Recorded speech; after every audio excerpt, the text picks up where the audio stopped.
Welcome, everyone. Good morning. And we're excited to have you for another iteration of Clarity on Chain, where we address some of the legal questions facing tokenized collateral as it starts to be implemented in the market. I'm Marcus Hunter. I'm counsel here at ISDA, and I am delighted to be joined by my co host today on this panel, Lisa Mantello, partner at Osler.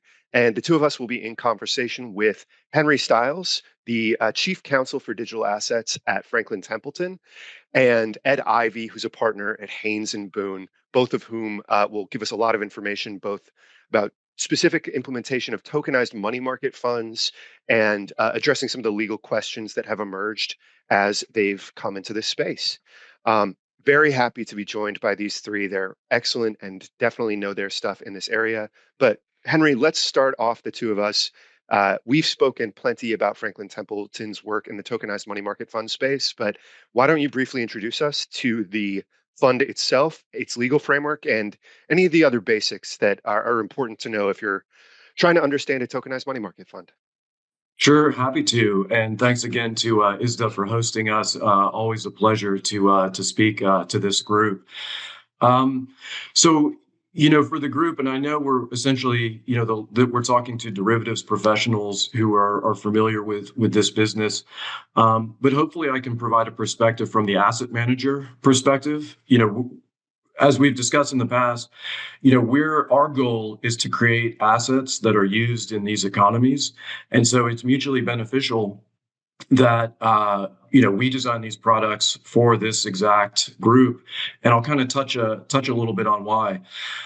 But I guess just to start and maybe level set for the group to kind of give the basics of the tokenized money market fund. And apologies, if some people are already familiar with this, but I think it's good to kind of level set just so we're all on the same page. So at its core, when you think about a tokenized money market fund, and I'll just use the U.S., SEC registered money market funds as kind of the baseline. So what we're looking at is a plain vanilla traditional money market fund, right? There's nothing exotic about it. There's nothing digital about it. There's nothing that there's no sort of expertise in digital assets that you would need to understand it. It's just a money market fund. Think of it as anyone you'd see from your stockbroker. So you have it's a government money market fund. So you have a portfolio of U.S. Treasuries, maybe some government repo, and then sometimes you'll have agencies in there. But essentially, the portfolio remains the same. And it's also important to kind of point out that the portfolio is also in traditional T-bills, right? The portfolio manager purchases from the Fed window or a dealer. Although admittedly that process is going to be digitized on chain at some point, but for now, I think it's helpful to think about it as the day-to-day business operations are the same. Portfolio manager buys and sells the treasuries direct from the Fed or a dealer. They enter into repo transactions with counterparties. The fund these are dollar NAV funds. So you have a traditional fund administrator who calculates the NAV on a daily basis. And here's where we start to go into where it does kind of cross into the digital on-chain realm. And this is where the technology comes in. So all of these funds have traditional transfer agents, but for a tokenized money market fund, the technology is in your transfer agent. So as a retail or an institutional investor, when I go into my dashboard and I hit subscribe to the fund, you're sending an API message to the transfer agent. And the transfer agents that have the ability to do this, they will create a digital wallet for you. Or you can bring your own wallet. They're called self-custody. And then the transfer agent will mint. They will actually create the tokens in your wallet. Now, those tokens are the official record of ownership of the fund. There are no shares anywhere. The official record is a token. And so this is where we start to get into the digital nature of these funds. So now you're an investor, institutional or retail, and now you have your digital wallet and you've got 100 tokens and they're dollar now. So you've got your 100 tokens. You can choose which chain you want your wallet and your tokens on. And right now, Franklin, I think we're on about 10 chains, all the big ones you've heard, Aptos, Polygon, Solana, Ethereum. There's even some private blockchains, Canton, which is becoming more popular. And so I guess not to go down too much of a rabbit hole, but the reason for the different chains, some investors just have a preference for different chains. And the reason being they might just like the interface, the way it works. It might have additional security procedures that they just think are beneficial. So it really comes down to personal choice. So when we talk when we talk about a tokenized money market fund, that's the token. And now once you have your token in your wallet, if you're just an investor, looking for yield, that's perfect, right? You just hold it, accumulate your yield, and then when you're, finished with your investment, you would just redeem it.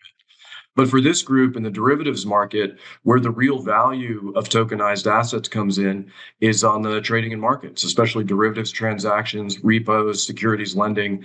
So if you are a hedge fund and you would like to engage in a derivatives transaction, and most of the derivatives transactions now we see in the digital space are in the DeFi exchanges.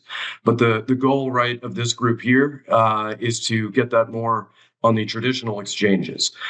And what I'm talking about is posting tokenized money market fund units as collateral in traditional derivatives transaction with traditional assets, but also in digital derivatives transactions with digital currencies or digital swaps. So the benefit, of course, and I hope to, communicate to this group is it's really the speed of the transactions, the settlement finality. These are what we really care about in trading and markets, right? This is helpful to reduce that friction in these types of transactions, and that's really what the blockchain does. So if you look at a transaction where a hedge fund transfers this collateral to either, an intermediary, a tri-party custodian or a bank or another counterparty, that's instantaneous. When they push the button, it immediately moves. It's full title transfer from the hedge fund's digital wallet to the bank or counterparty's digital wallet, and it's immediate. And that type of speed, I think, has a lot of value, not just in high frequency trading, but just in traditional assets to reduce the operational burden of having, a human component having to kind of monitor and make and check all these. And Henry, can I ask a Yeah, question about sure. that? When you do have that transfer same day, if it is in your hedge fund example, does the hedge fund need to be on the same chain as who the counterparty would be? Because you talked about it being in different chains. Does it have to match, or is this interchangeable? No, it's a good question, and the answer is you can change chains. So it's very common for counterparties to be on different chains, Okay. and most tokens, or especially tokenized money market funds, as long as the transfer agent and the token are already coded and on those chains, yes, they 100% they can switch chain to chain. Sort of a hub and spoke model where the transfer agent Right. acts as a hub and the spokes are the different chains upon which you can have a wallet. Um, how do you maintain a sort of single record with the transfer agent of all of those shares? Because obviously it's important. I think if you haven't described it yet, the transfer agent has an important job as a record keeping function here. So if you wanted to describe that a little bit, I think that's the linchpin of this structure. Sure. So in this model that I'm talking about, and I'll go into a little bit of detail, but this is what we refer to as truly native on chain, meaning the blockchain record is the official record. So to kind of break it down, the transfer agent, when they create those tokens on chain, the record is now on chain. So if let's just say you're on the Ethereum blockchain, you can go to Ethereum's blockchain explorer page, type in Benji, that's our token, and it'll show you all the transactions. So everybody who's ever bought or sold it or transferred it, redeemed it, whatever, that's the official record, including if a regulator came to audit the fund, we refer them to the blockchain. That's the official record. Now, if you've ever looked at a blockchain explorer, it doesn't have a name, right? There's no personally identifiable information. It's just a cryptographic hash. That's what we call a public key. So no one knows who actually owns it. They can just see the transactions. The transfer agent maintains the private key, which is the PII. So it's the name, address, social security number. So if a regulator comes in, they go right to the blockchain to get the transaction records, but they still need to match it back at the transfer agent with who belongs to it. But just to be clear, though, that is the official record on chain. Those are the transactions. The transfer agent does not maintain a mirror image book of those records. Everything's on chain. Right. Which allows for, I think, a little bit of matching with the transfer agent who actually, I know as you've described this previously, um, as you transitioned to this model, there needed to be a little more belt and suspenders with the record keeping. But the major benefit of the blockchain is that that source of truth is updated and public for everybody to engage with while keeping PII in-house and confidential. Um, Henry, have there ever been inconsistencies between the what's on the private chain and what's on the public chain? Has that happened? Yeah, so this is a good example of it. So in the current model, there would be nothing to compare it against. There's just the Okay. blockchain. So it's not like you could reconcile it with some other record. But I'll give it a quick anecdote. So when we started on this journey to build the first tokenized money market fund, and this was several years ago, this was a new concept for the regulators, right? So we spent a lot of time doing demos of how it worked and really educating the regulators on the safety and security and the benefit for everybody on it. But when the SEC approved it, just in the abundance of caution, they did request that we do maintain both the blockchain record and a mirror image traditional record just for the test phase to make sure that there were no issues. And after, I think it was 40,000 transactions after the first year, they did a comparison. And out of, the 40,000 transactions, there were only two errors. One was human error, just an ops guy fat fingered something, and that really has nothing to do with the technology. That's just human error.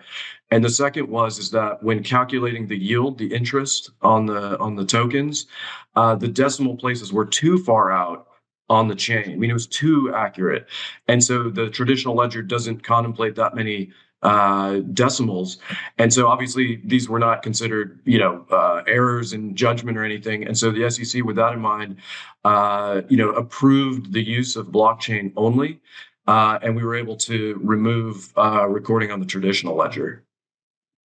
that's a great promotional piece to say that the only problem with it is it's too accurate. That's great. So I wanted to ask a little bit about transfers, both between wallet holders who are inside your system and without. Um, does a wallet need to be whitelisted in order to transfer to another wallet? Do they both need to, or can somebody with a whitelisted wallet who is either self-custodying or has these tokens able to transfer elsewhere without Franklin Templeton's intervention? What's the process there? Sure, and the concept you're referring to is there's permissionless and permissioned. So permissionless is what you think of when you think of like true digital assets like Bitcoin. You can send it around the world, and there's no one KYCing AML all the time. I mean, they are now mostly, but the concept is that you can move the asset around without having to rely on an intermediary or a regulated entity. So ours is a permission system.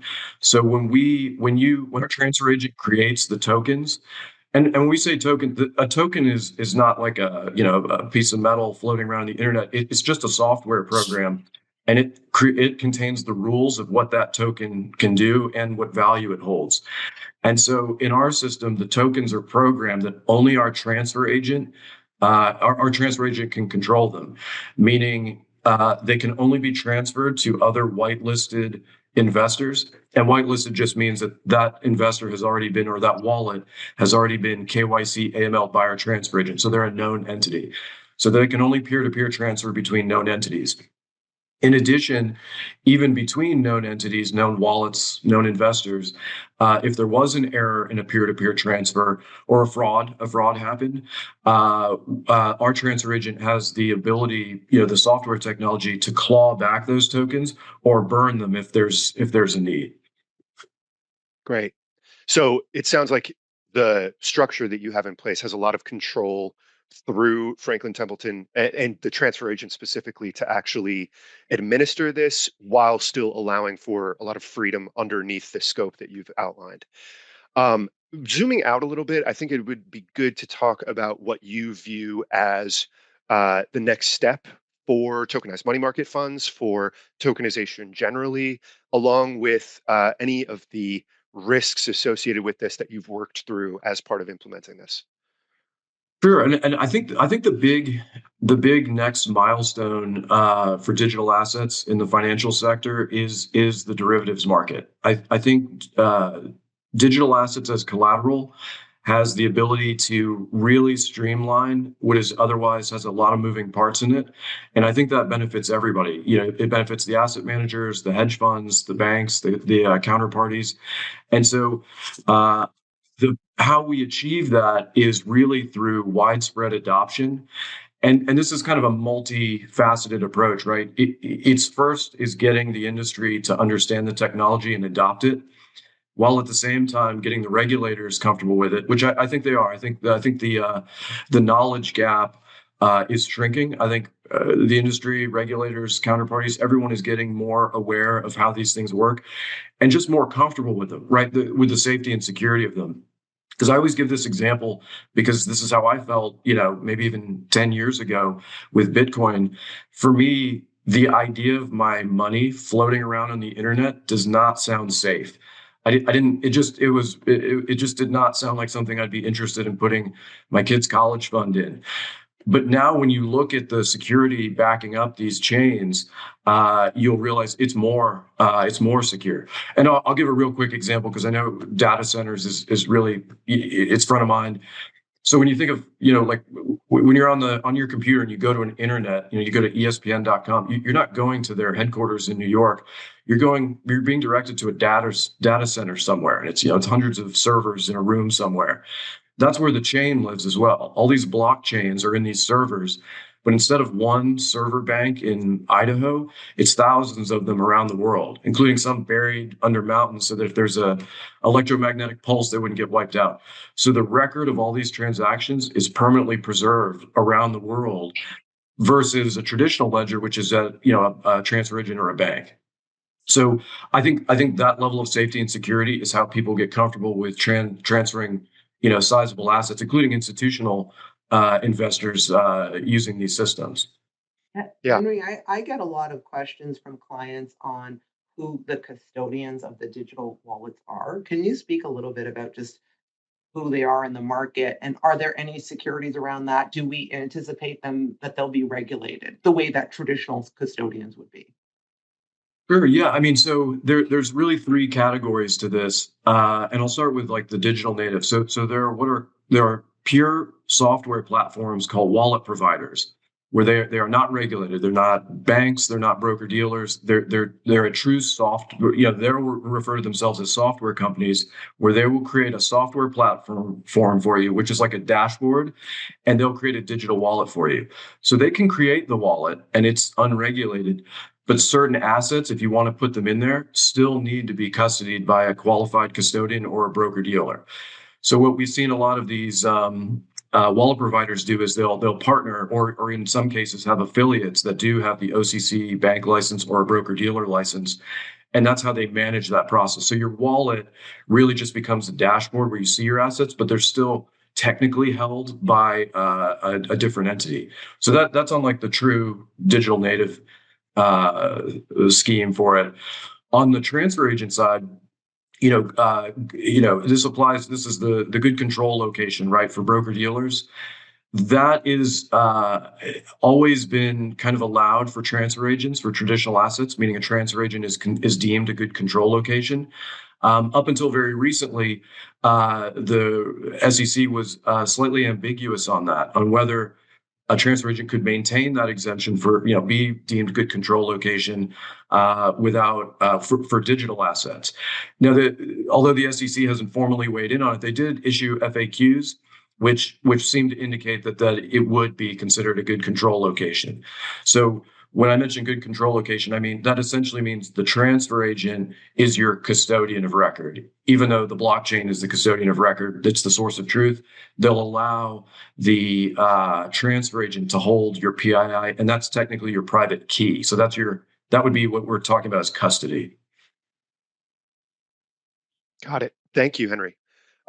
I think now would make a lot of it would make a lot of sense to transition over to discuss this further with Ed.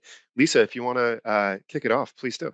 Sure, of course. So maybe I could just start by saying I'm here in Toronto, Canada, and the Canadian market, I think, is not as at least fleshed out on some of these issues the way that the US market would be. So Ed, this is very helpful because obviously you have a lot of experience with this. You've done a lot of this analysis. So why don't we just sort of cut to the chase and say, what happens on an insolvency, right? That this is the question that I think most derivatives participants are interested in. ISDA has not put out opinions talking about this. We haven't done this analysis as an industry yet, but what's your view? What happens if the issuer is insolvent or the intermediary is insolvent? What I don't think you have any US examples of this occurring, but what's the theory?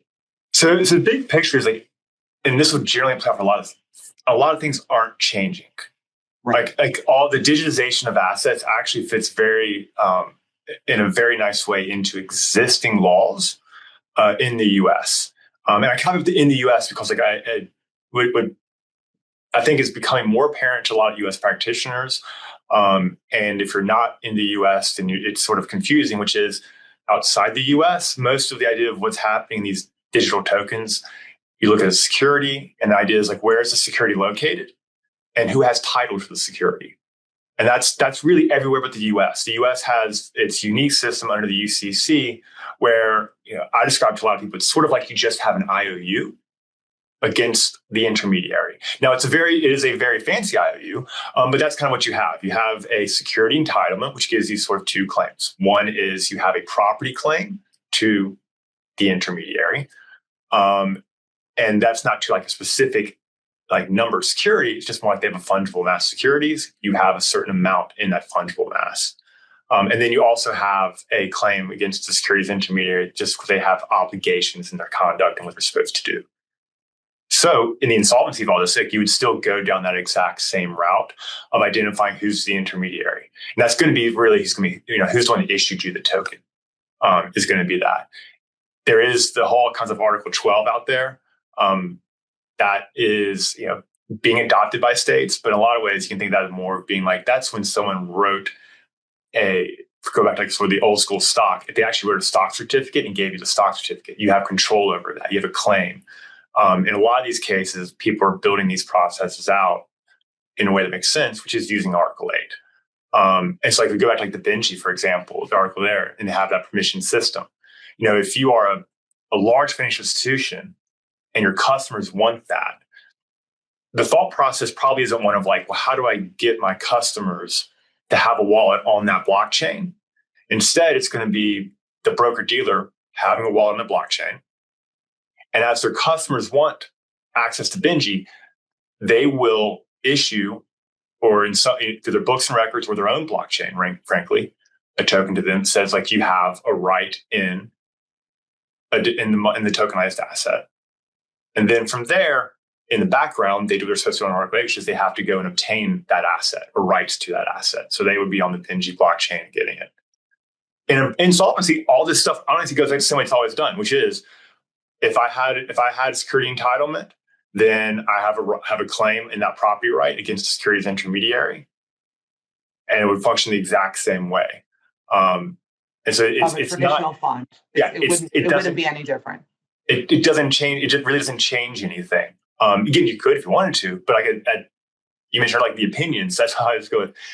When you change things, you got to think about like, we have a really nice system with a lot of Article 8 opinions out there backing up a lot of what we do in finance generally. And so it'd be nice a lot of times to be able to continue to rely on those opinions rather than trying to create something entirely new. And then the question becomes, do you have opinion coverage for how that should work, for example, in an insolvency? Right.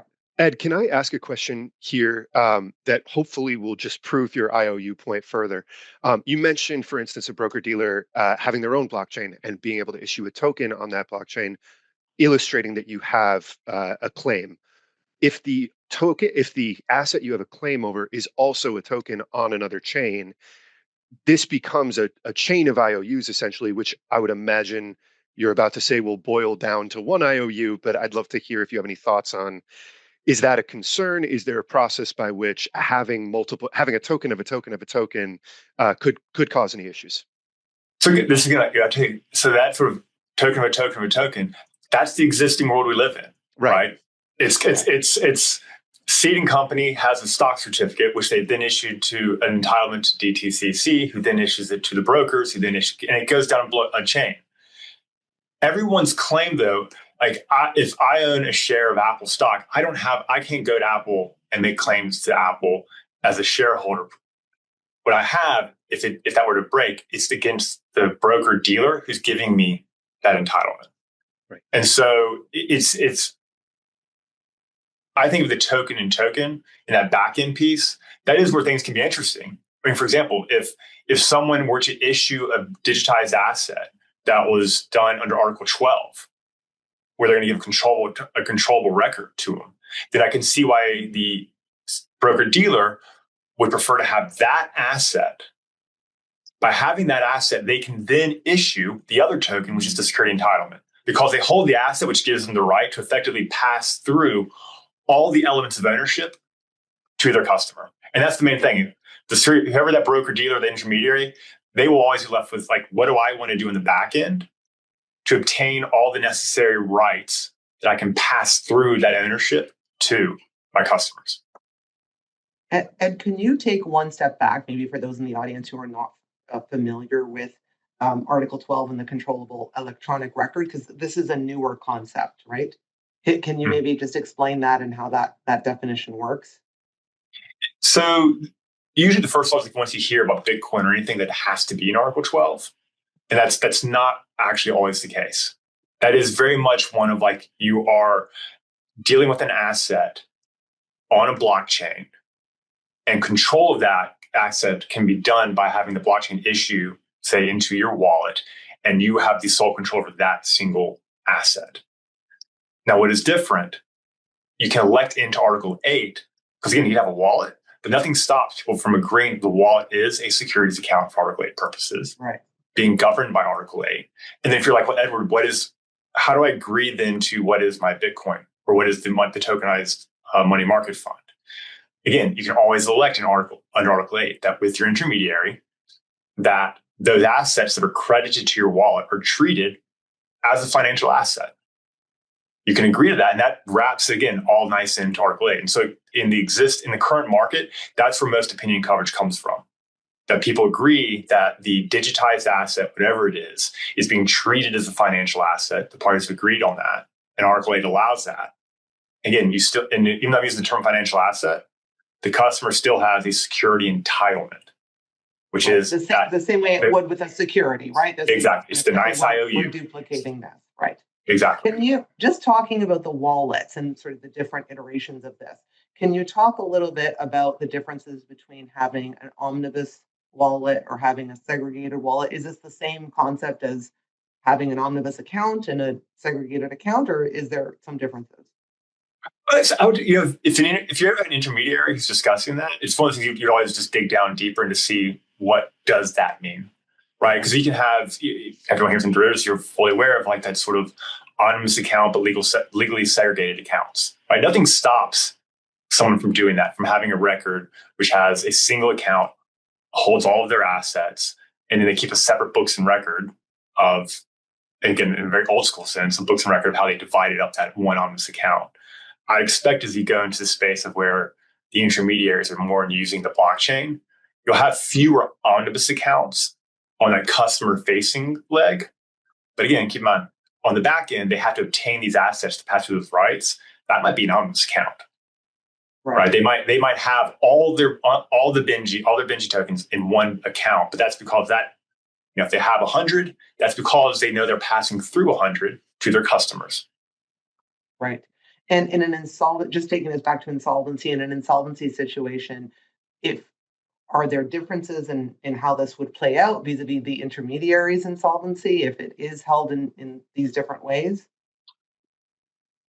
So versus other creditors, no, right? You still, other creditors, exactly. You still have, as you have that property right in the asset, so you have that over the other general creditors that exist for that bankrupt entity. Right. On the piece, It probably goes back to sort of like, again, what we see in the futures model versus swap model in the US, right? If it's a giant anonymous account, I'm going to tell like in insolvency, if it doesn't match up with what's there, you can probably expect pro rata sharing to happen in losses at that point. But I think, again, what is really nice, if you're hearing this, you're thinking like, well, Ed, why are they doing blockchains or any distributed ledger? It's because the records are so much cleaner, auditable, and real time. So if you do the individual accounts, right, it makes it a lot less likely you're ever going to have that gap. And that way, so you actually have individuals, customers will be able to make their individual claim, and the records will be very clear of what that claim actually is for them, as opposed to if it's an anonymous account, and then they're making, again, a share of claims. And Ed, can we talk a little bit about just the legal ownership in the wallet in general? So how does this work? If you do have a token in that wallet, is that enough for it to be legal title? Does it need to be mapped to the beneficial owner's identity? How does that process work? So again, but it goes back to like there's no legal title ownership to it. What it really is, that wallet is going to be a representative of what is your claim against the intermediary. Right. Again, if we're doing UCC, it's going to be one of like, what is your security entitlement claims against that intermediary? Mm-hmm. And this isn't a planned question, but just curious, have you looked to, is it necessary to have the physical registry as well, like the traditional registry? Henry talked about that that's not what's happening, at least with the Franklin Templeton products. But from a legal perspective, do you think it's necessary, or are we okay to accept what's on the blockchain? So I think with Henry's real world example is probably the best one. Like if you're just starting out, it's like, why would you not have the plan B? Right. But I can see, like, one, if the test phase is successful, the other issue becomes one of what's really nice about the blockchains, right? We can potentially move to a world of real-time settlement, which suddenly now, like, it's going to be hard to keep a regular traditional books and record updated intraday, every day, 24/7. That's something that's going to be very difficult to do.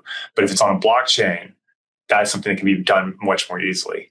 And so I imagine there'll still be people observing it and making sure that what's in there is accurate. But is there going to be a mirror book somewhere? That might be more difficult to do. Like, I can see it, for example, if you did a mirror book and you wanted to keep it, maybe you turn into like, well, we just do a snapshot at close of business, London time. And that's what we do because again, if it's a 24/7 global market you're in, you might pick something like that. It's being like, we do a snapshot. And that's in case something happens intraday, we at least have that's the most current record we have off chain. And just on the topic of timing, I mean, what's your view on when does the transfer actually occur? Do we wait for a confirmation, or is it, given we're not on instant settlement, atomic settlement right now, mm-hmm. Do we wait for confirmations? What's been happening in the market, or how's the market treating this? So that's a popular topic of discussion. Right. It's, my personal one man battle, I kind of think of it is that there's, once I've hit the green button to send my asset across. Right. And from that point forward, it's all the process on the blockchain. There's nothing else I can personally do about it. I would say that I've transferred it. What happens next? That will be a big part of, like, you'd review your contracts with, whoever is the intermediary, whoever is facilitating that, and the counterparty, right, of what goes on there. And I think that's the nuance that really comes up. A lot of times, if there's that transfer is done on a contract that only has the transferor and the transferee, it's at what point does the transferee take on the risk of, like, it didn't come across? Mm-hmm. But if you're a transferor and you're like, I've done all I can do, why would I retain the risk? I'm sure. I'm sure you've seen as well in the market, like the contracts that might have like transfers deemed after 5 subsequent blocks. Of course. Right, and that becomes one of, again, that comes from the standpoint of each time a new block is added, the entire blockchain is actually being validated in the process. And so after 5 blocks, that is like that transaction that's now 6 blocks back has been validated so many times that it's not going to be flagged as fraudulent or error trade at any time. And so that's where that comes from. I just go back to, but what was the transfer supposed to do after the first one? They can't make the blocks happen. They can't make new blocks happen. And, that becomes just, again, a point that's constantly going to be negotiated and fought through. And have you seen real world examples of this happening where, there is an issue, it doesn't show up? I have not. I know it's different blockchains have a different speed with which the blocks can be added. Right. And so that's one frustrating piece of this. But it's very much an error where you go like, yeah, but like if that comes up, we do want the contract to address what should happen. And operationally there, Ed and Henry, you might have a direct answer on this. This is where the transfer agent, as controller of the tokens themselves, is able to mint and burn the old token, mint a new one, which is just about evening out the record itself. You're not actually pulling back the transferred asset, but you're still able to return to where you would be as if you were undoing the transaction. Yeah, that's exactly right. And this kind of goes back to the prior point we discussed. This is why some investors have a preference for certain chains. So if you're a hedge fund or an institutional investor, your primary focus, other than safety and security, is probably how quickly do they validate the transactions. Because if it's 30 seconds, that's pretty quick. But if it takes several minutes or even longer, then you might shy away from those chains. So that's a big marketing factor. And not to dovetail real quick, but I mean that's how these chains. That's their commercial viability, right? That's how they make money, is selling block space. Is the more transactions they get on their chain, the more profit they make. So they're incentivized to be as desirable as possible, super safe, and validate as quick as possible. And then obviously low gas fees, low transaction fees. And Henry, is there a big gap between how long they settle, like between 30 seconds and 7 minutes? To me, that seems like a big difference, but is it even bigger than that? There are, I mean, I think that several minutes is probably on the longer side. Really, what we're seeing is, without naming certain chains, some chains were first to market and just have that advantage of people understand them, they know what they're getting into. But those ones tend to be more expensive. So transaction cost could be, $5 a transaction, which can get, kind of cost prohibitive. But newer ones, to solve that problem, are several fractions of a cent per transaction. But you could be losing something. You're losing with the cost there. So again, these are analysis that financial market participants have to look at, and like us, like any other participant on any of these chains, it really comes down to you do your due diligence on them, and then you have a vendor due diligence periodically just to make sure you're comfortable with what they're advertising. And I think here's probably a good point. Is like it's also like each chain is different. Like there is you should be intentional in the chain you're selecting, and that also could be situations where you might have like assets on multiple chains, because gas fees are usually not just static. Like if one chain is significantly stressed on transactions, the gas fees will go up. And the gas fees, for anyone who is not aware of that, like I don't pay for gas fees in dollars, right? If it's on Ethereum, you pay gas fees in Ether, for example. And so those native tokens you often hear about, that's really what they're doing. That's the method of payment for transactions on there, which then also makes you realize, like, if you wanted to do real-time settlement, intraday settlement, then that can be an expensive thing to do, rather than if you wanted to wait until end of day settlement and do one net settlement for your entire portfolio. These are all things, again, like when you're looking at this, looking at your provider, the chains, there's a lot of questions there that you kind of want to be intentional on how you answer it. And Ed, changing gears just a little bit, other than insolvency, the second most popular question I get from clients is on conflicts of laws. So obviously we're operating here in a global digital world. So what's your view on which laws would apply in terms of ownership? Is it where the registry is located?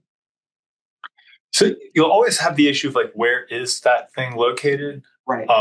Because like it's really nice about the UCC is that you can agree to making any account anywhere subject to the Article 8 of the UCC, and so that allows you to apply that anywhere. With that said, it goes back to like a common example would be like JGBs, and I think France is the same way, right? Those assets are always deemed under local law to be located in that country.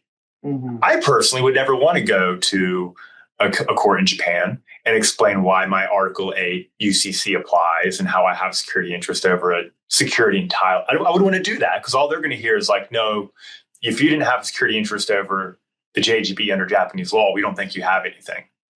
Right. And so I think in all these cases, you're going to focus on like where, if there's another law that could apply, you're going to want to take care of the local security interests or local laws there to make sure you're comfortable with what's going on in that space. But for everyone here, it's a U.S. lawyer. I mean, like you can still like the U.S. You can apply that. It's just that if you have a nexus to some non-U.S. jurisdiction, it is worth getting the local law and be like, hey, can I take an extra protection here to wrap over it? Because again, if I go to local courts, I don't want to discuss and teach the Article 8 UCC and explain like why that should take precedent or why that should work in this non-New York jurisdiction. But that's the same analysis I think most finance lawyers would take. Exactly. Like that's what we would advise as well. Yeah, and it goes back to like nothing's changed. I can in a lot of ways like nothing has to change to implement all this stuff. Right. And do you see? Oh, sorry. Sorry, Lisa. If it's all right, I'll just jump in here. I just wanted to note and make a brief plug that some of the more theoretical questions of conflicts of law were looked at by the Global Digital Finance Group. The working group focused on tokenized money market funds in, I believe it was Ireland, Luxembourg, and the UK originally, and before now being incorporated into a joint ISDA working group where we're examining the tokenized money market fund structure under US law.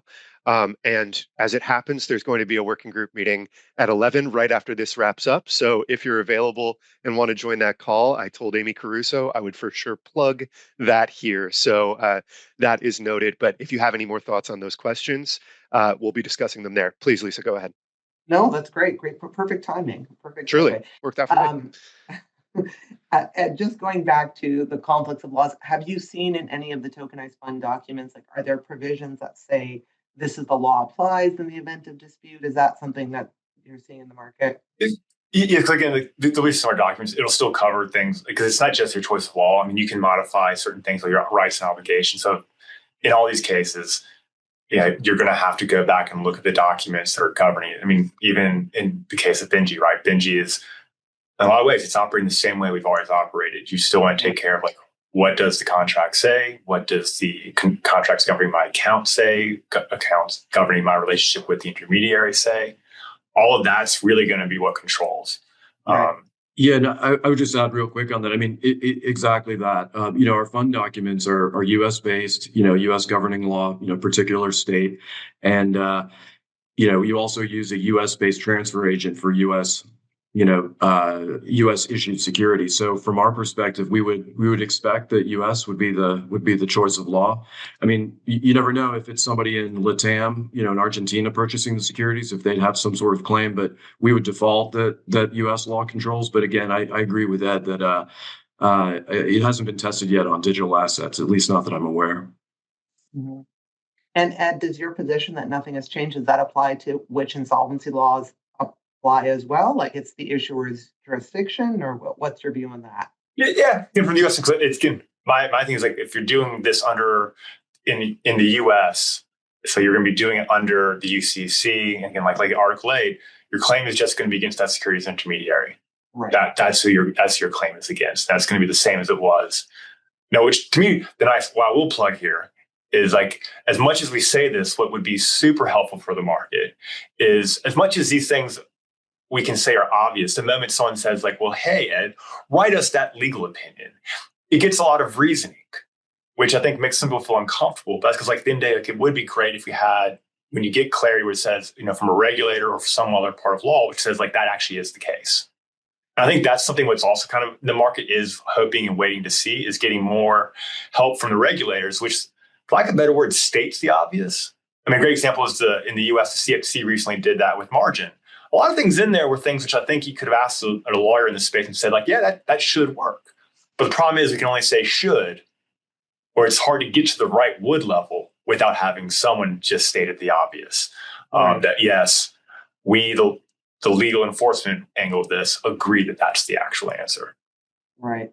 And just on the topic of regulation, because I know we have a lot of lawyers on the recall, which securities laws would apply to the tokenized money market funds? So you're being in the same place you were in all this. Just because it's tokenized doesn't change the way the money market. It's a money market shares in a money market fund and be regulated the same way they always were. Okay. And so that doesn't change at all because you've tokenized the asset. And recently, the SEC and the CFC gave a joint interpretation, which did also confirm this. The simple act of tokenizing something doesn't change the quality of that asset or how an asset should be treated. And do you have any insight into what regulators are thinking? Are they looking like, will the Securities Act be modified to accommodate some of this? Or are we all just happy to say tokenized, not tokenized, it's a security and away we go? Well, I think that's where we're all you go to the prediction markets and see where things are on the Clarity Act. And so I think that's the regulators. They have done a lot to help give some greater clarity in the space. But then a lot of the questions on regulation around here is going to be hopefully coming out from the Clarity Act.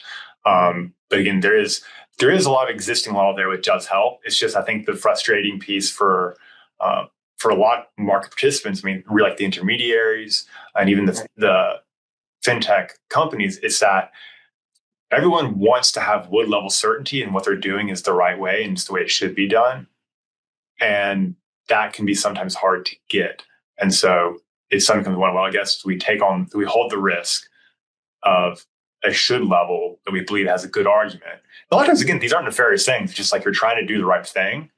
It's just a lot of times people are like, I want to do the right thing, but I want to do the right thing with a wood level opinion.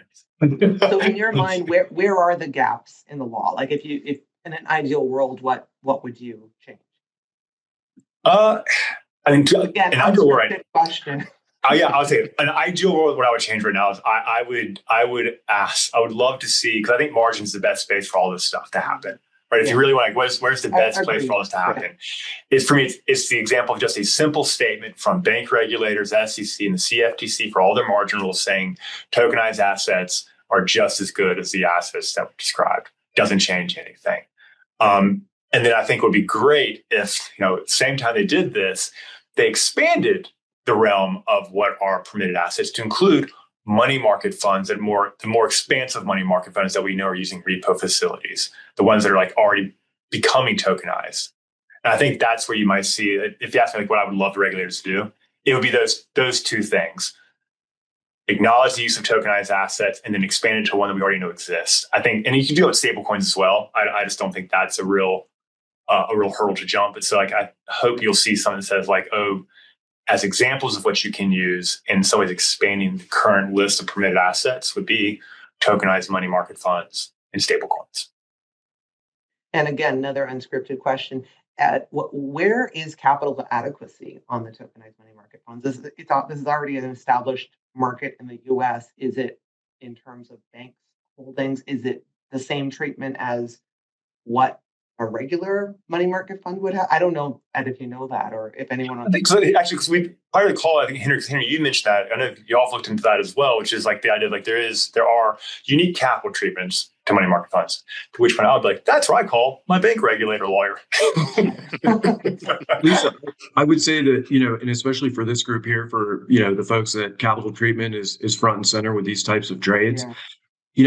Last year, the Basel Committee came out with, proposed rules that they were going to implement that gave the impression that they were going to penalize digital ledger recorded securities, not because of the asset on the class being changed, but just the operational risk associated with blockchains.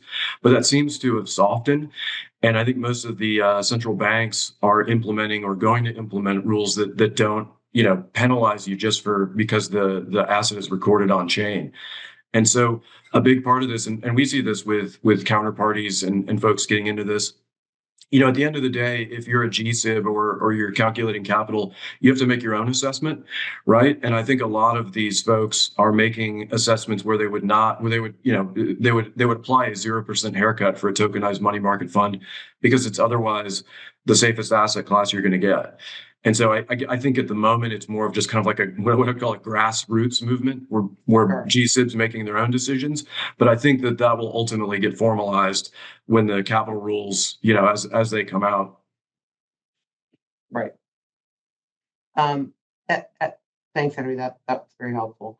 Ed, just going back, just one thing I know there is a lot of talk around is sort of error correction and how that works. Can you speak just a little bit to those issues and what you've seen that's been positive, and maybe just how this would work if you do have to make a correction on the chain?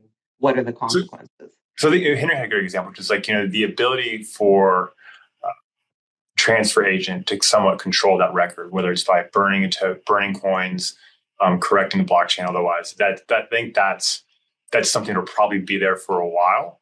Because I mean, again, it's at the end of the day, it's still a technology which is subject to potential human error. So I think that'll always be there.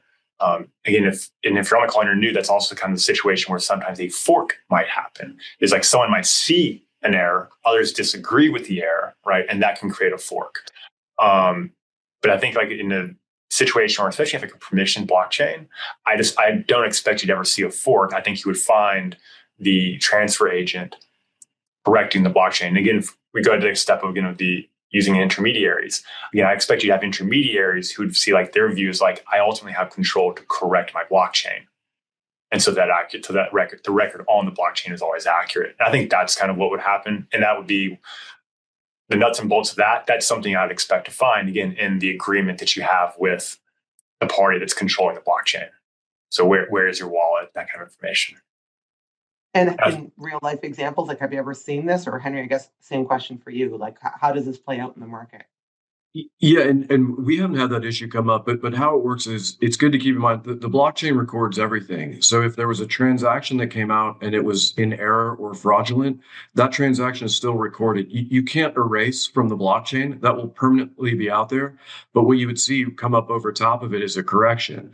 The transfer agent or whatever entity is in control of that asset would correct it. So you'll see each stage. It's not like you can erase any of these transactions, which is good, right? Because then everyone can see the error, audit it, and see that it was corrected. So it's arguably a much superior system just because everyone gets to see the good and the bad. Mm-hmm. I did see a question, which was about the transaction finality. Again, at least for my thing, I would go back and point that it's a question that I think like if no one before seemed to care that much, for lack of a better word, about it. I would tell someone to go and transfer the dollars. The transferee or the secured party would see the dollars in the account and they would be fine with it. So I think you'll still see that same process. The nuance to me that hits the most is the one of people being now more concerned about at what point do I know it's not going to be I'm not going to be worried about a fork. I'm not going to be worried about a correction happening at any point. And again, that's where it goes this idea of like, well, maybe it's 5 blocks. But I think the finality is going to be the same thing you've always seen, which is like the moment you see your wallet credited with the asset, then you're going to see that as, I think most market people see that as the finality of the transaction. That then raises to me of the question again, people should start thinking about, well, how often do I want to do immediate settlement? There are good reasons to not want immediate settlement. I mean, if you think about it, if I can do all of my transactions end of day in one transaction, that's a lot less gas fees. But if I'm doing a bunch of transactions in the middle of the day, then you're going to pay a lot more in gas fees to do a lot more transactions. So that's one reason you might have parties that go like, hey, we actually want to keep this sort of net settlement process at whatever's the end of day for them. If it's 5 p.m. New York, 5 p.m. London, or whatever time. But that doesn't mean like you can't do intraday with those customers. I mean, it's not uncommon in the prime broker space, right? For prime brokers to offer same day settle on something. And example, like you can do the smart contract, which delivers them the coin they wanted immediately. But then they're also going to, on the smart contract, because they'll have an account with that prime broker, they will start to accrue some interest for that was essentially intraday financing till the end of day normal settlement process. Ed, I'm just going to jump into if either Henry, Lisa, anybody else wants to touch on that question, and then we can go to the other questions that have come in.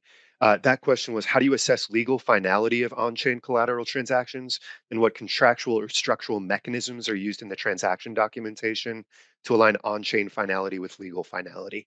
I think Ed gave a great answer, but Henry, if you have any thoughts, I'd love to hear them.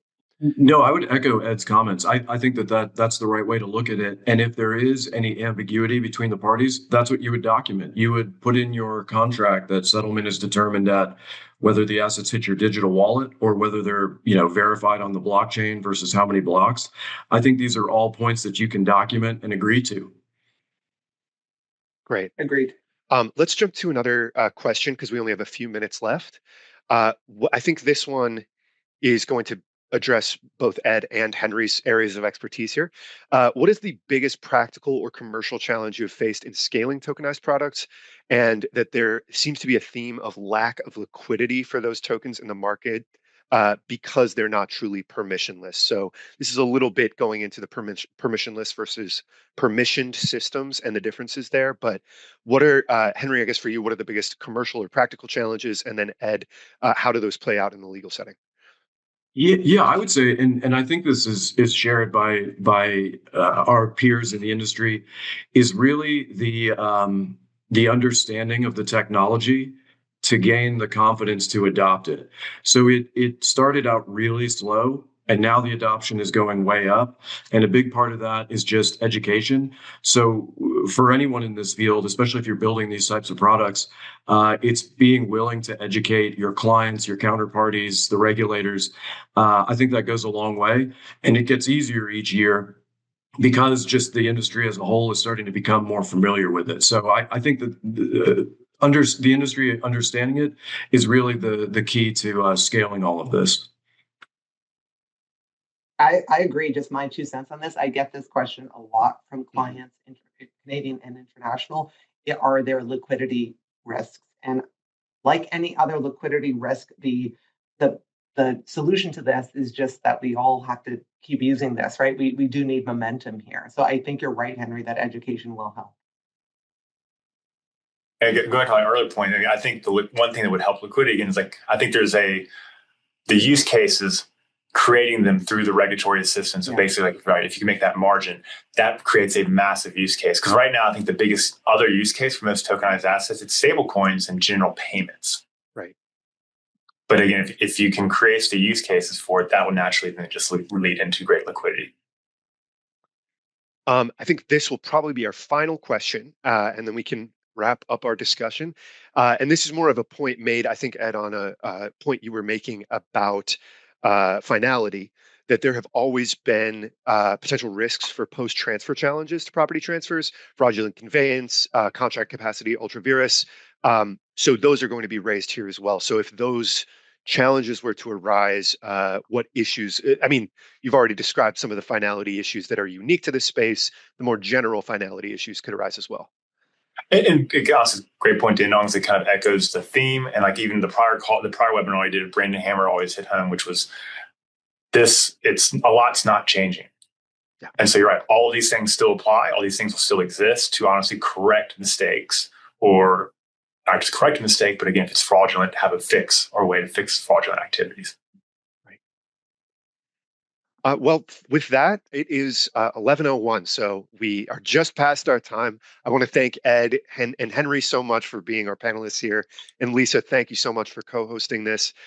This has been a great conversation. And I think what's excellent about this series is we're getting different perspectives from different issuers and lawyers who are largely agreeing. And where there's disagreement, that's the most exciting place to actually have a discussion. So again, thank you so much for joining us for Clarity on Chain. And if you have any questions, feel free to reach out. And don't forget to join the GDF working group if you have a chance to have more fun discussions with tokenized money market funds. Yeah, thanks, Marcus. Thanks for hosting us. Yes, of course. Thank you, Marcus. Thanks, everyone. Great. Thanks all. Bye-bye.